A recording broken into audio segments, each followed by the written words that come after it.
Hi, welcome to this webinar about regulation of restrictive practices. My name is Nicola Dunbar. I'm the Executive Director of Organisational and Workforce Development at the Aged Care Quality and Safety Commission. I'd like to begin by acknowledging the traditional owners of the lands on which we all meet today in our various places across Australia and pay my respects to elders past, present and emerging. Thanks for joining us for this webinar, which is about, we're going to discuss some important changes regarding the use of restrictive practices for aged care providers. Today's focus is going to be on the requirements for the new legislation which came into force on the 1st of July and which clarify the limited circumstances in which restrictive practices can be used. I know that many people are interested in the new behaviour support plan requirements that are going to be starting on the 1st of September, and we'll be having a second webinar about those, particularly in August.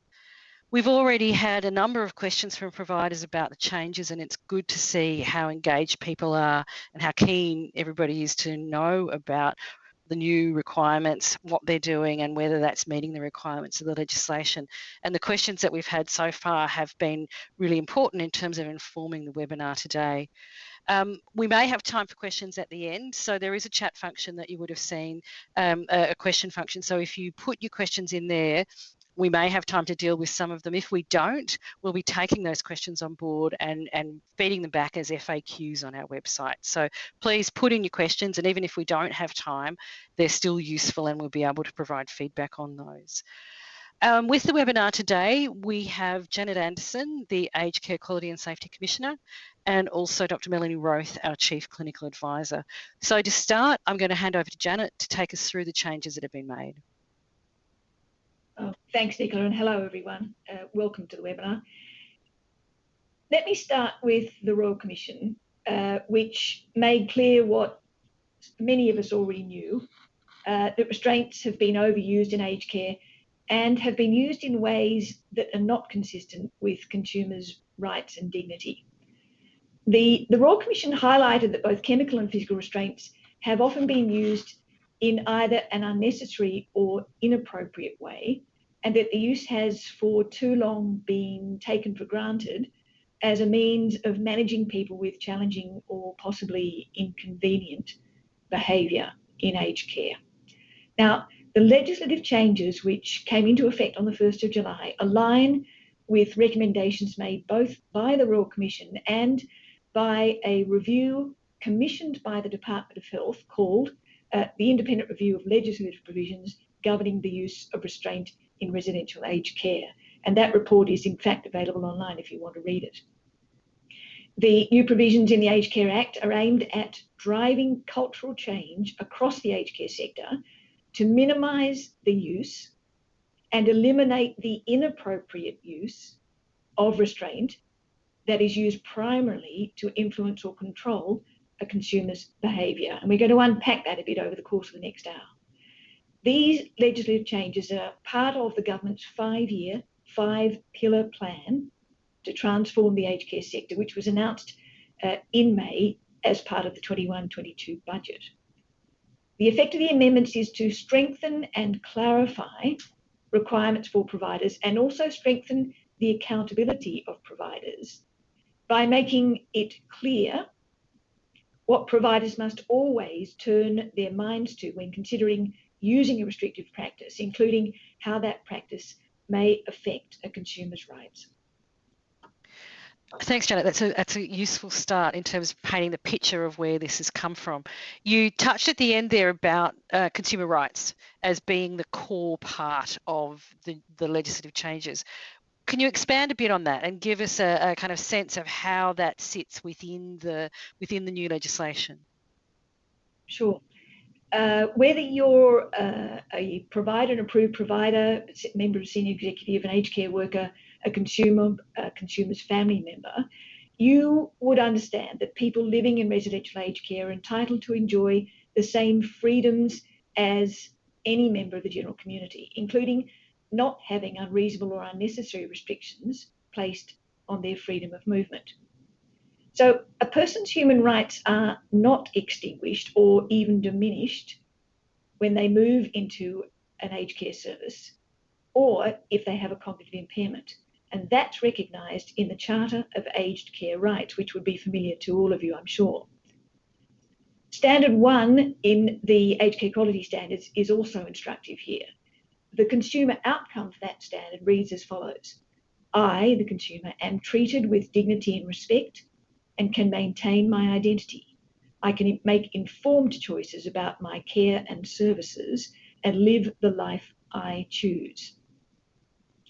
So treating older people in Australia with dignity and respect includes respecting their rights regardless of where they live, and the amending legislation aims to reinforce the rights of aged care consumers to make decisions about their own care, and where they are unable to make those decisions, for their legal representative to exercise that right.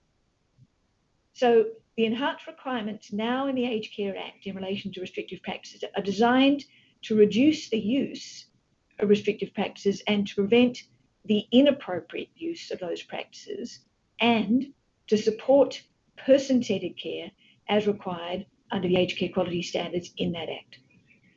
So that's a really solid base for the new requirements in the Act around that person-centred approach and consumers' rights. How does that play out in terms of the actual changes to the legislation? What does that look like in terms of the changes? Okay, I'm going to use two verbs quite a lot here, and Melanie may also deploy them: strengthen and clarify. That is principally what the amendments have done in relation to the changes from the former provisions relating to restraint to the new provisions relating to restrictive practices. The Aged Care Act, the Quality of Care Principles, and indeed the Aged Care Quality and Safety Commission Act have been amended to strengthen and clarify providers' obligations relating to the use of any restrictive practices for a consumer in residential aged care or receiving short-term restorative care in a residential care setting. Let's start with terminology. The term restrictive practice has been introduced to encompass all forms of restraint. Restrictive practices is defined as any practice or intervention that has the effect of restricting the rights or freedom of movement of a residential care recipient. Now, before I go on, I want to draw your attention to a fact sheet that we've actually published on our website today, which contrasts the provisions which existed before the 1st of July this year and those which came into effect on and from the 1st of July. So if you want a user's guide, a ready reckoner, if you like, to the things which have changed, then go to our website, find that fact sheet, and it will give you a very summary guide to those changes. Now, in the previous legislation, there were two types of restraint identified: chemical and physical. The amended legislation defines 5 types of restrictive practices, and they all share the common defining characteristic of being used primarily to influence or control a consumer's behaviour. Those 5 are chemical, physical, environmental, mechanical, and then seclusion. So have in your mind 5. Let's go through each of them quickly. Chemical restraint is defined in the same way as it was previously. So it's a practice or intervention that is or that involves the use of medication or a chemical substance for the primary purpose of influencing a care recipient's behaviour. So it doesn't include the use of medication which is prescribed either to treat a person's diagnosed physical or mental illness or for end-of-life care. Then we move to physical restraint. Now, you would be familiar with the old version where physical restraint was anything other than chemical restraint. It has now been significantly narrowed in its meaning to focus on the use of physical force, such as physically holding a consumer down to enable care. Now, it does not include situations where physical force may be required momentarily, urgently and without hesitation, to prevent a consumer from harming themselves or someone else. There are 3 more types. So that's chemical and physical. The third one is environmental restraint, which involves restricting a consumer's free access to all parts of the environment, such as caring for someone in a secure dementia unit, that is a form of environmental restraint, or placing a consumer's walking frame out of reach. Fourth is mechanical restraint, which involves using a device to prevent, restrict, or subdue a consumer's movement. And examples include, for example, a princess chair, a lap-built bed rails. And then the fifth is seclusion. This involves the solitary confinement of a consumer where voluntary exit from a space or location is not permitted or facilitated, or it is implied that this is the case. So this could include placing a consumer in a room from which they cannot exit and with limited access to their walker or a call bell, for example. Now, this is a very significant imposition on a person's rights and should rarely, if ever, be used in a residential aged care setting. These changes in terminology have strengthened the alignment between the aged care provisions and those which prevail in disability services. And that will definitely assist providers who are looking after aged care consumers alongside NDIS participants. Our most recently issued regulatory bulletin, which you can find on our website, actually includes all those definitions and provides additional examples. And we are also working on updating what were known as the restraint scenarios to give additional examples of the newly defined types of restrictive practices, and they'll be published on our website shortly. The other thing I'd add in here is that there's another new term that has been introduced in the amending legislation, which is restrictive practices substitute decision maker. Now, that term replaces what used to be called consumer representative because we needed additional clarity as to the role and responsibilities of this role. So the term is new, but the role of the restrictive practices substitute decision maker should already be familiar to all residential aged care providers. Under the previous provisions, where a consumer did not have the capacity to give their own consent, providers were required to ensure that consent was obtained from a person authorised to make that decision under the laws of the state or territory where the consumer resided. So that provider obligation remains in place. Nothing has been changed about that.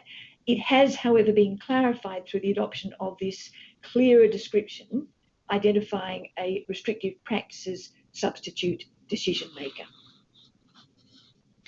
Okay, thank you, Janet, for kind of taking us in detail through those changes to the terminology. It's good that we now have this fact sheet that people can see that detail and what's in the regulatory bulletin. So we've got some terminology changes. We have some new types of restraint that have been specifically pulled out and identified in the legislation. Are there other key changes that providers need to be aware of? Yes, there are. And again, clarification, strengthening of existing requirements. I've got 6 here and I'll run through them. Number 1, the amendments reinforce the rights of aged care consumers in making decisions about their care. So that they include the requirement for the use of restrictive practices to be in accordance with the user rights principles and the Charter of Aged Care Rights. And both of those reside in the Aged Care Act. 2, they detail the steps that must be taken before, during, and after the use of a restrictive practice. And I encourage you again to carefully read through the principles and our regulatory bulletin to understand these steps. 3, the amendments strengthen and clarify requirements for providers to consider and apply best practice behaviour supports and plans before contemplating any use of a restrictive practice. Now, such practices must be approached only as a last resort and to prevent harm. And I know Melanie will talk further about this. 4, the amendments also clarify consent requirements, which we know a number of providers have asked questions about, which of course underscores just how important this issue is for the sector and indeed for consumers. 5, the Commission has also been given powers which we can use proportionate to the assessed risk to consumers where a provider is not complying with their restrictive practice responsibilities. So changes to our Act now permit us to issue what's called a restrictive practices compliance notice if a provider fails to meet its responsibilities under the amended principles. Also, we have the potential for a civil penalty to be secured through application to the court if a provider fails to comply with the conditions or timeframe of the restrictive practices compliance notice. And then sixth, as flagged in the introduction that Nicola provided, a requirement for providers has been introduced in the Act to ensure that particular consumers have a behaviour support plan, and that requirement comes into effect from the 1st of September. And as Nicola also said, we will be discussing that requirement specifically in the next webinar that we're planning to hold in August. Thanks, Janet. So you've been talking about how the changes clarify when restrictive practices should be used with the aim of minimising and eliminating inappropriate use of restrictive practices.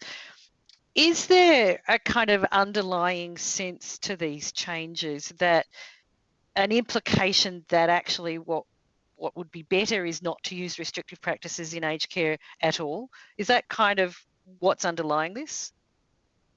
Look, this is a good question, and I know that it's a question that providers are asking themselves and discussing among yourselves.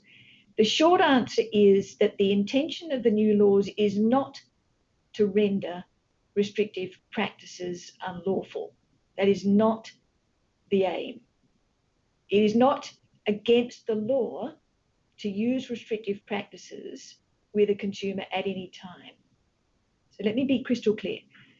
What the amending legislation is saying is that a restrictive practice can only be used as a last resort and to prevent harm when other strategies have been tried and found to be ineffective, and those efforts have been documented. And if a restrictive practice is used, it must meet the legislative requirements relating to consent.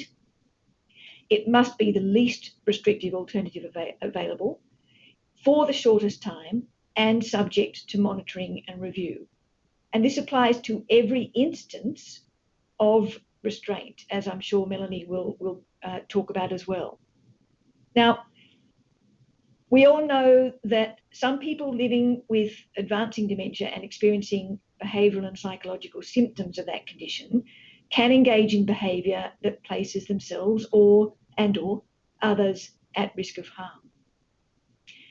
Strategies involving avoidance of triggers, absorption in enjoyable activities, de-escalation, redirection, environmental stimuli can each and all be effective in keeping such people and others safe and in supporting their well-being and avoiding the use of restrictive practices. And there may be times when a restrictive practice is necessary to manage a very real and present risk of harm when all other options have been exhausted. This is where knowing and understanding the consumer and their needs is really important to address those risks and have measures in place to avoid the use of restrictive practices except as a last resort. So it's the inappropriate use of restrictive practices that is the issue. The amended legislation makes clear the issues that providers need to understand and consider in determining whether a restrictive practice is appropriate in a specific circumstance for an individual consumer, and if it is used, the conditions under which it must be used, which accord with the law. Thank you. Thanks, Janet. That's very clear. So, given the changes that have been made, is there any leeway from the Commission's perspective around for aged care providers in complying with the amended legislative requirements? The amended legislation came into effect from the 1st of July, and the Commission is obliged and indeed required under our statutory provisions to regulate the sector against that provision. So effectively, we are already operating on that basis. We are regulating the sector against the provision introduced from the 1st of July. Now, having said that, the quality of care principles relating to minimising the use of restraint have been in place since the 1st of July 2019. So when I use the verbs clarify and strengthen, you would take from that this is not unfamiliar terrain. The amended responsibilities introduced from the beginning of July this year represent an expansion and consolidation and clarification of principles which should already be very familiar to you, which means that you are building on existing responsibilities if you are a provider. And the new provisions also reflect best practice in relation to minimising restrictive practices. So in short, you're already a long way there, if not fully there. And we know that a number of providers, having read the preceding documentation, understanding what the Royal Commission was saying, knowing what the review reported and recommended, have already moved to ensure that their staff are trained and equipped to perform against the new requirements in the Act. And for those providers, including possibly some who are listening today, who may be less familiar with the new requirements and are just still getting up to speed, I strongly recommend that you read the regulatory bulletin we've recently published and move quickly to put into place the measures that are needed to meet these new requirements and to provide the best care possible to your residents. Fundamentally, staff training will be a core element of that. And I expect if you are a provider listening, you have already turned your mind to the additional support and guidance that your staff will require, executive leadership, on-site managers, clinical staff, care workers, all of them will require to understand and implement the new provisions. Thank you, Janet. I'm going to give you a break now and turn to Melanie, but before I do, we've had some questions that have come through from people who haven't been able, the fact sheet that Janet mentioned around the amendments and the differences between the old legislation and the revised legislation. Some people were saying that they were unable to find it. I've just checked with our staff and apparently it just takes a little bit of time. It only got put up just before 5. And it takes a little bit of time to come through on our website. Somebody from the Commission has just checked and it is now there. So please go in. You might need to refresh, but that fact sheet is now up on the website. So Melanie, we've heard that one of the aims with the legislative changes is to ensure that restrictive practices are used as a last resort. What does that mean? What are the things that people need to consider when they're thinking about restrictive practices as a last resort? Last resort really is fairly self-explanatory in that it means every single conceivable effort should be made to do everything that can possibly be done to allow good care to continue without the need for the use of restrictive practices. Good care really is at the basis of this. Good general care, which can, as the need requires, can morph or can build on. You can build on good care to start to manage behaviour. And if you're intending to use restrictive practices, obviously, then your behaviour management has to be formalised into a plan. But it really starts with care planning and understanding and knowing the consumer or the resident as an individual. So really understanding their personness. It's actually got person-centred care at the very core of it.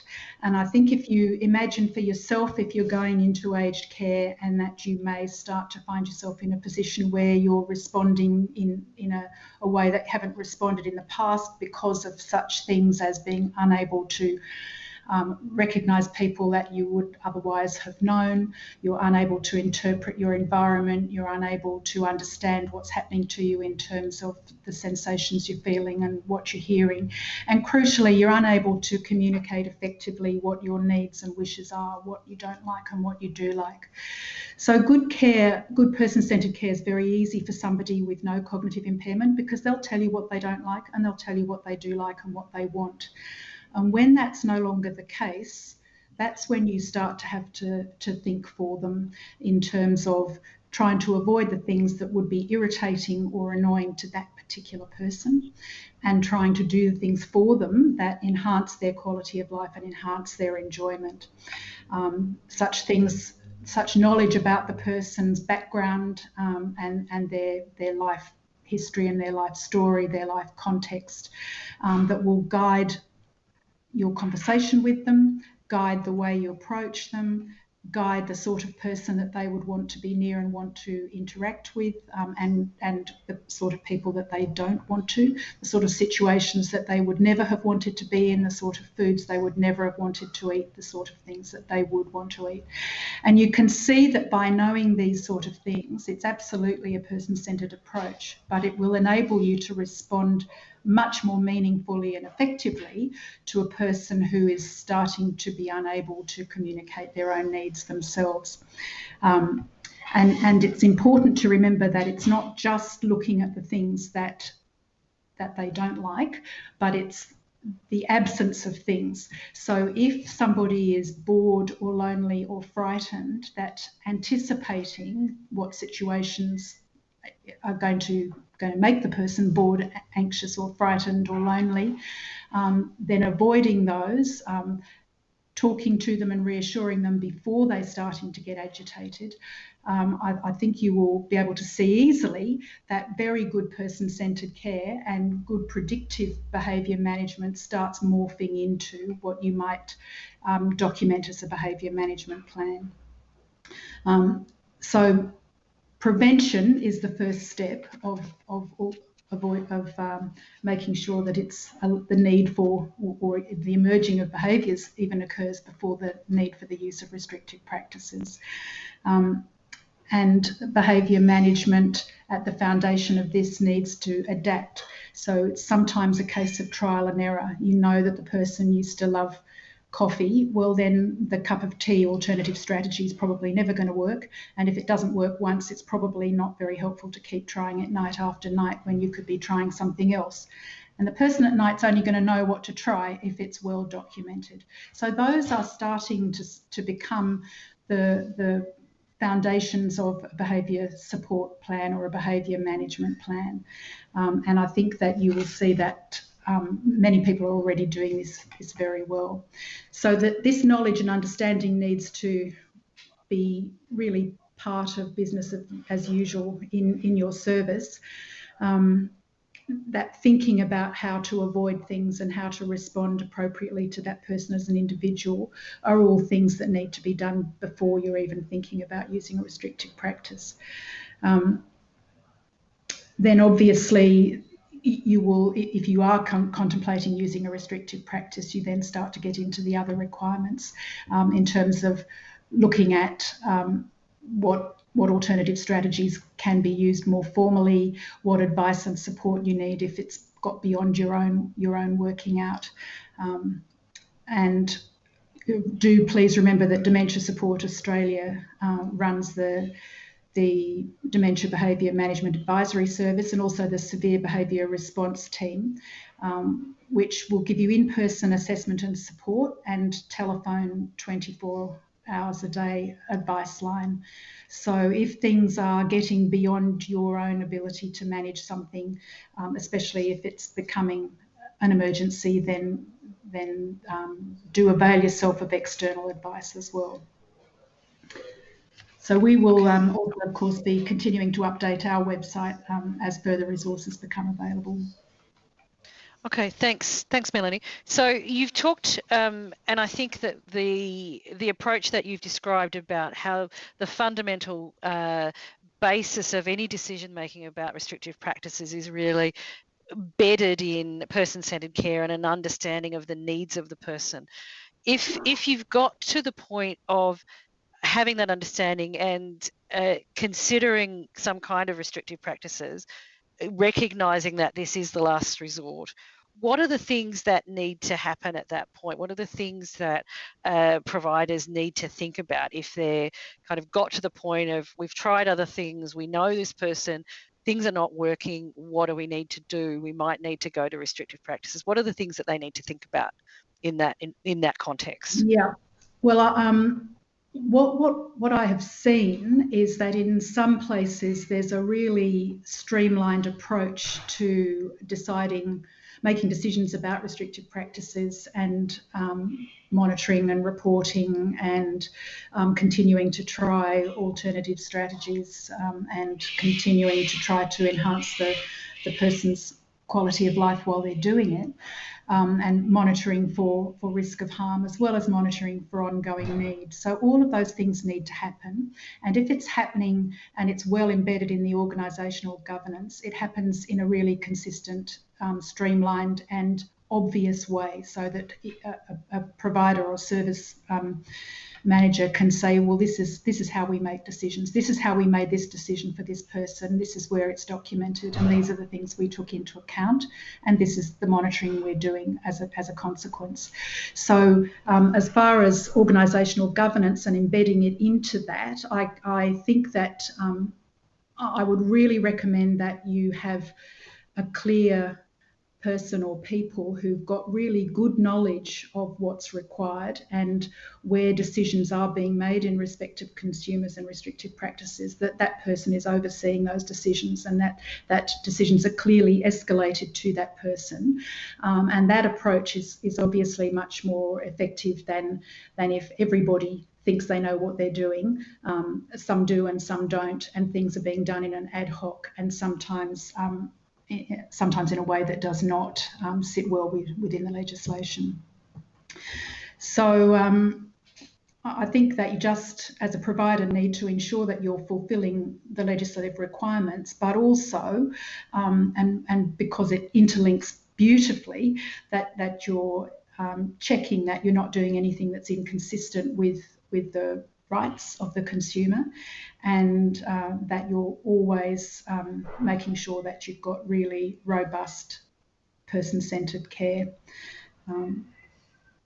One of the things that I think is important is that when you're considering using restrictive practices, that it has to be, if you go back to, well, first of all, somebody needs to be able to say why they think something is or isn't a restrictive practice, and that means going back to the definitions.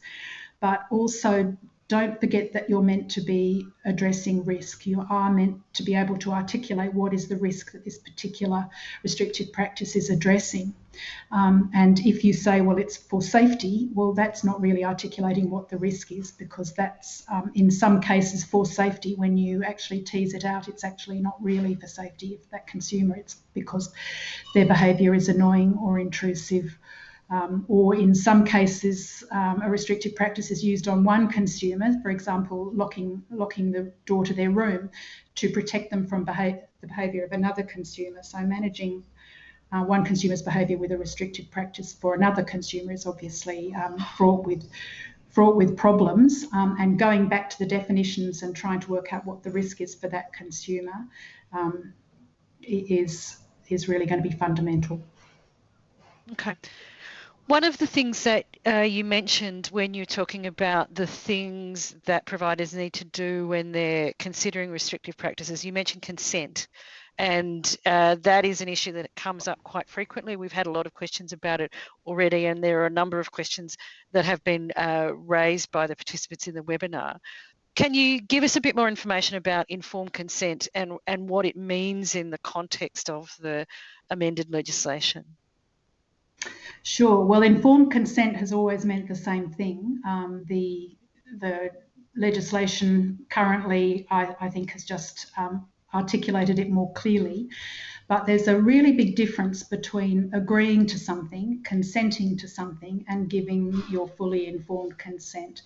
And we do see where providers are trying hard to document consent by asking somebody, for example, to sign a form, which, if it's a generic form or a blanket form or a proactive form, so sometimes there's a form saying I consent to treatment that may be given in relation to my care, that's not informed consent for anything in particular, actually, but it's certainly not informed consent for the use of restrictive practices.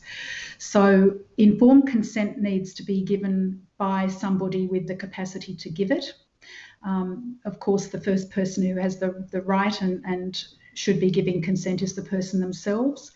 When it comes to restrictive practices, often the person themselves will not have the capacity to give their own informed consent, and that's when consent needs to be given on their behalf by a properly identified person with the legal authority to make that decision on behalf of the person. And the informed part of informed consent needs to be in italics. It's the crucial part of it. It's so that the person making the decision is able to understand the reason for whatever the proposed management, either medication or other restrictive practice is. They need to understand what the risk it's addressing and what the hoped for result or benefit is going to be. So how is this restrictive practice going to address that risk? The person giving informed consent needs to be able to understand what available options there are for managing the particular risk or problem, including the option of not using it. So what's the risk to the person if I choose not to give my consent for this? And they need to understand the risks and benefits of each option and be able to come to a considered decision and be able to communicate that decision. They also need to understand that consent is not ongoing, indefinite. Once you've signed the form, it's open slather, that you can withdraw your consent at any time, and that consent may very well be very short term. So if, for example, you're proposing to use a medication that's got quite a high risk of sedating somebody and the potential harms that sedating medications can confer on a person, that you might want to know how sedated that person is, whether they're actually eating, whether they've got any ability to enjoy any component of their quality of life, or whether the harms are outweighing the potential benefits. You might also want to know if it's having the desired effect, because if you're consenting to something as a trial and it doesn't work, well, then you'd want to stop it. And if it's doing more harm than good or more harm than you hoped it would, then also you might want to stop it or lower the dose. So you can see easily that consent for something as simple as Panadol for a headache, where everybody can really understand it, the risks are low, the potential for doing good is high, there aren't that many reasonable alternatives. It's actually not a very complex process. But where there are lots of options, and particularly where the stakes are high, the risks of harm are high, and the monitoring, you might well want to know a bit more detail about some of those things. So informed consent needs to be very specific to the actual decision that the person is being asked to make, and the informing part of it needs to be done by somebody with a true understanding of the risks and potential benefits and harms of the proposed restrictive practice. And I think we'll probably get onto it a bit later, but the provider does need to be sure that informed consent has been obtained. And the mechanism of that varies a little bit between chemical and non-chemical restrictive practices. But that's what informed consent actually means. So that's a nice lead in, Melanie, in terms of the responsibilities for providers here to be sure that informed consent has occurred and that is different between chemical and physical. Can you expand a little bit more about that, about what those responsibilities are, particularly as they're different? Yeah, so medication use is complex, and the mechanism of action, the way medication interacts with other medication that the person might be on, or with other chronic or other health conditions that the person might have. Medications will have very different effects in different people given their own special physical circumstances and the other things that they're taking at the same time, and their sensitivity to side effects. So knowledge of different medications really is not something that a layperson has in sufficient detail to be the person obtaining informed consent, and that is why the responsibility for informed consent about medication rests with the prescriber. So the person who's proposing to prescribe or offering to prescribe a particular medication needs to have that conversation with the correct person, the person themselves or their legally identified authorised substitute decision maker. They need to have that conversation with them so that that person, if they are consenting, understands why it's being used, what they're hoping to achieve, what are the risks, the potential harms, and how that's going to be monitored and altered. So that clearly rests with the prescriber. And what the provider needs to do in relation to this is have a really good process of communicating with each prescriber that comes to their service. So it's usually GPs, but it might be a nurse practitioner, that there's an agreed process which needs to work for the service and the GP, obviously, and of how the prescriber is going to communicate the fact that they've obtained informed consent and who they've obtained it from. So there needs to be some way that the prescriber can reassure them, the provider can reassure themselves that that's happened. The detail of what was discussed, that does not need to be recorded by the provider who may not have been present at the conversation. They need to understand that informed consent has been given. And if the family, if it's them giving, well, I shouldn't say the word family, if the substitute decision maker has got further concerns or is seeking more information, then that should be referred back to either a pharmacist in the case of more information, or to the prescriber for more information or for review or further discussion of their concerns.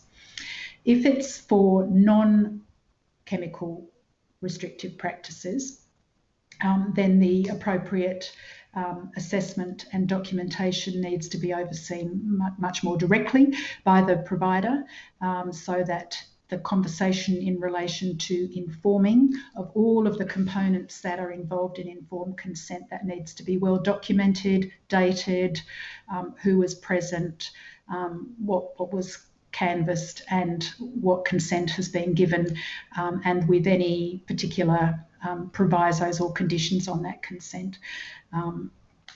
So sometimes a person may give consent, but only in certain circumstances. So consent can absolutely be conditional. And if the circumstances change materially, so that all of the conversation that was had around consent, those things no longer apply, obviously you would need to go back to the person making the decision and update them as to how the situation's changed and seek their ongoing or new consent for that. Okay, thank you. Obviously, consent is an important topic, and we've had quite a few questions come through about it. I hope we've addressed some of those. We probably haven't addressed all of them, but we will have a chance. Probably we might not have time today, but we'll be able to come back and address those key issues with FAQs about consent. I'm going to move on to a different area now, still with Melanie. The situation can happen where a consumer or their family member might request some form of restrictive practices. What implication does that have about the provider's obligations and responsibilities under the legislation? So the responsibilities still they're still exactly the same. If somebody's requested it, then obviously that needs to be assessed in terms of what risk is the request hoping to address, And just because somebody has requested something doesn't actually mean that they are aware of all the options and all of the implications and potential consequences of that. And that's what needs to occur before the person can give informed consent. So it's not the case that just because somebody's requested it, it means they're automatically giving informed consent. And a good example of that is in relation to bed rails, where families might request bed rails for safety, or just not even for safety, just because they had them in hospital. And when they are made aware of all of the potential risks of that, such as the person may try to climb over the bed rails, in which case they'll fall from a greater height and have a greater risk of harm, that body parts can get caught in the bed rails, that people can't get up independently and go and get themselves a drink of water or toilet themselves, or walk around their room, or notify people when they're lonely. And of course, there's the risks of injury against the rail and suffocation and death if they get caught against the bed rail. And when those risks are explained to people, some of people who request it no longer actually want it. They can see that for their particular person, the harms outweigh the benefits. So it's just as important to go through the informing part of the informed consent in that situation. In terms of consent, can I just make a note of the OPAN resources that the Commission commissioned OPAN to do, and it's on a OPAN page. It's also linked from the Commission's page called Medication It's Your Choice, and there's a 6-minute animation video which goes through. It's designed for consumers, but we've had many carers go, thank you, now I understand. But being the substitute decision maker for somebody is actually a really important job. It's not just saying yes to the doctor. It's not just agreeing. You actually have rights and responsibilities. You've got a responsibility to make sure that you, who best know the person, are satisfied that it's going to be of overall benefit, and that all of the things that can go wrong or can flow from restrictive practices are happening in as minimal a possible way. Okay, thank you.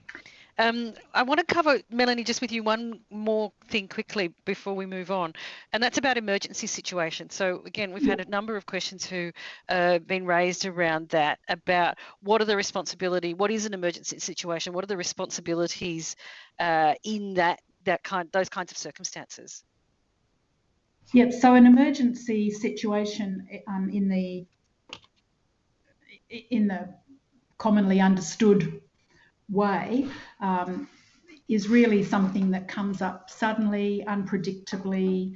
It couldn't have been foreseen, or it couldn't have been foreseen in a timely manner, and that the risk of harm to the person or to others is very high, that somebody is going to have an immediate risk to their health or safety, and that something needs to be done right now. So obviously in that situation, the immediate risk needs managing as what's termed an emergency. It's quite different from the response you would have to a medical emergency. It's really where you need to try and mitigate the risk of harm in a way that's going to be most effective and least distressing to everybody. And sometimes, absolutely don't want to minimise how challenging these situations can be. Sometimes behaviours can escalate completely unpredictably, completely out of the blue, and people are genuinely frightened and at risk of serious injury. And sometimes that really just needs a response of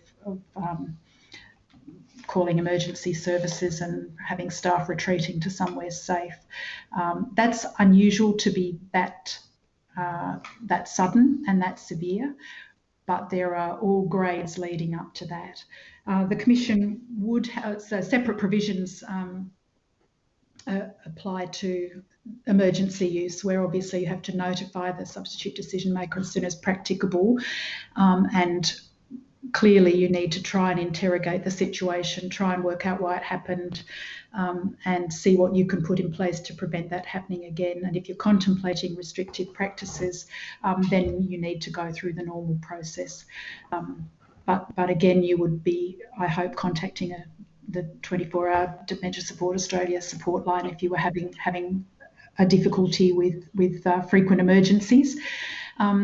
If restrictive practices are used either regularly, routinely, frequently, and being termed emergency without really robust attempts going on immediately to try to prevent these things escalating to that point, then obviously one would have to question the efficacy of the behaviour management or the timely implementation of the least restrictive practices to mitigate the emergency situation. Thanks, Melanie. Janet, I'm going to follow up with you quickly around this issue about emergency. From a perspective of, some people might be saying that having those provisions around use of restrictive practices in an emergency might give a sense of, here's a get out of jail free card, for example. What's your view around the use of those provisions for use of restrictive practices in emergencies? I think Melanie has really set the field for this very cogently. Let's start back with Melanie's rendering of the common meaning, a situation which is extraordinary and requires an urgent or immediate response. So by definition, where a provider was using the emergency provision routinely, we would certainly have grounds as the Commission to question the circumstances in which they were activating this provision, including the effort or planning that they had put into obtaining consent. So the amendments do make clear that consent must be obtained and recorded prior to use, either from the consumer themselves or, as Melanie has outlined so clearly, from a restrictive practices substitute decision maker in event that the consumer lacks capacity. Now, in an emergency, the substitute decision maker must be informed as soon as possible after the application or use of any restrictive practice, and that must be noted in the care and services plan. But I say again, and as Melanie has underscored so effectively, where restrictive practices are required in residential aged care in the event of emergency, that would be rare, given the requirements around behaviour supports and person-centred care, which have been outlined so well by Melanie. So a lack of evidence of effort to avoid emergency circumstances or inappropriate justification for the absence of effort to consider behavioural supports or to understand individual consumer needs would lead the Commission in the direction of finding non-compliance. Now, that's not a certainty, but I have given you a clear indication of the signals that we would be reading about whether a provider had tried hard enough, whether this was a situation which could reasonably have been anticipated and prevented from occurring, or whether it is genuinely an emergency in the true sense of that word and could not have been forestalled or mitigated satisfactorily in the absence of the use of a restrictive practice. So following on from that, Janet, the question about how the Commission will be monitoring, enforcing the requirements of the revised legislation of providers, what's the approach going to be about that monitoring and enforcing function? Well, I think people watching this webinar would have already gleaned that the Commission takes very seriously the use of restrictive practices by aged care services and will continue to focus on ensuring that providers are taking all steps necessary to treat consumers with dignity and respect, to minimise the use of restrictive practices, and where a restrictive practice is used, to ensure that it's used appropriately in accordance with legal requirements. So we will continue to make good use of all the information which becomes available to us through complaints, through serious incident reports, through site audits, the quality indicator program, to undertake risk-based profiling to assist us in determining whether providers are meeting their obligations under the principles and the quality standards. And where we determine that a provider is non-compliant with their responsibilities, we will take, as we always do, proportionate regulatory action to ensure that consumers are protected from harm and that providers meet their responsibilities.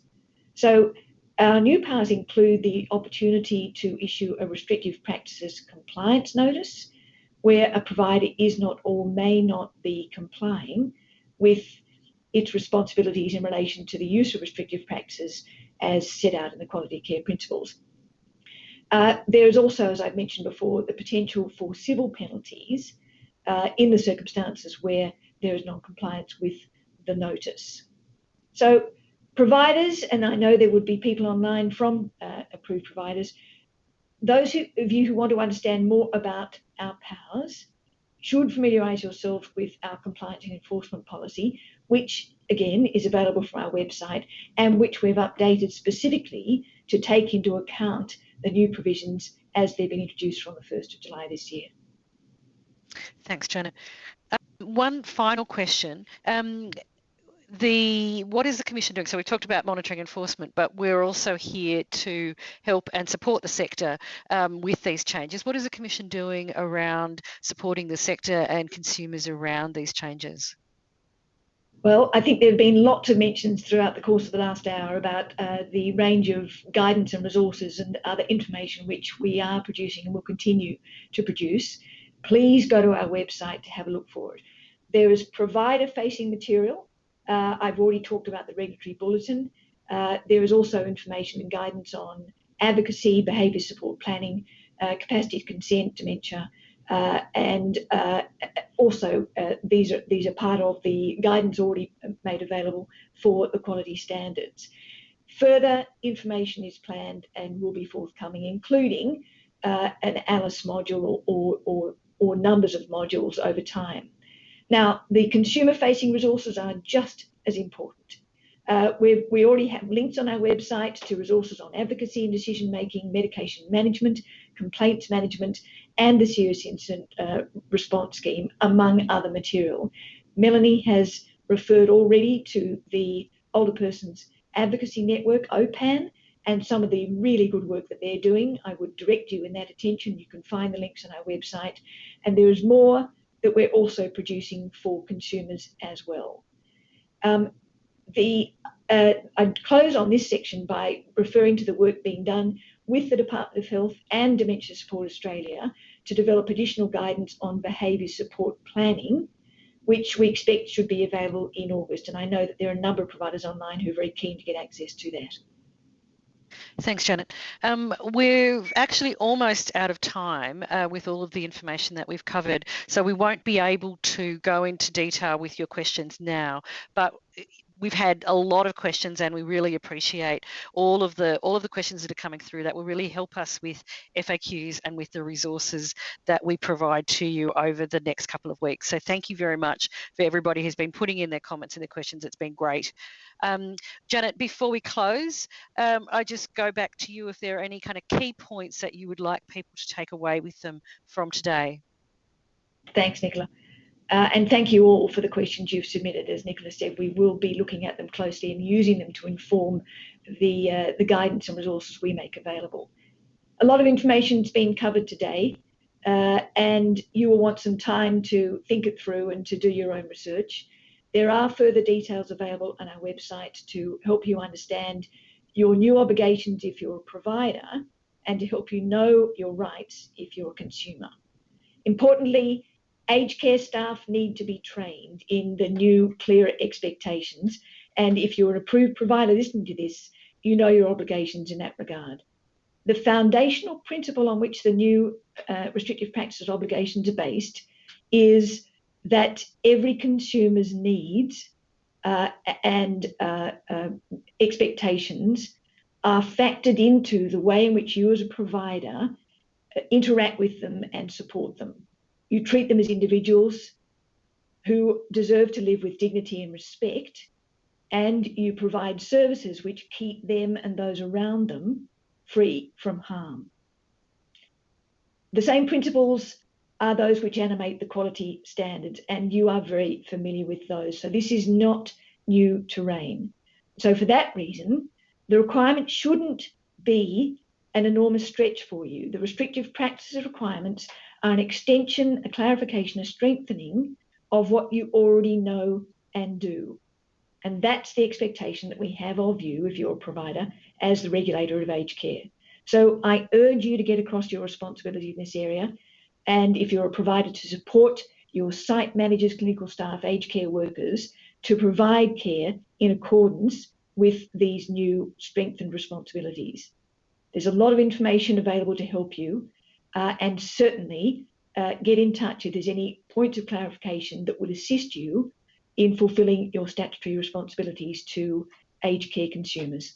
Thank you. Thanks, Janet. So just to finish up, thank you everybody for participating today. Thank you, Melanie and Janet, for providing such a comprehensive overview of the changes to the restrictive practices legislation.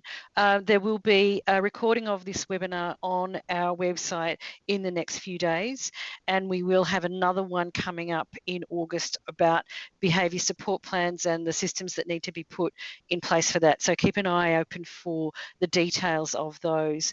We will be taking the questions that you've been sending us, and we'll be developing FAQs out of that. So that's fantastic. And I just wanted to say one more thing before we finish. A reminder that OPAN will be hosting its second webinar on alternatives to chemical restraint in supporting consumers living with dementia. And that's on this Thursday at 11:30. And it'll have some of the practical ways that providers and consumers can care for their consumers under this new legislation.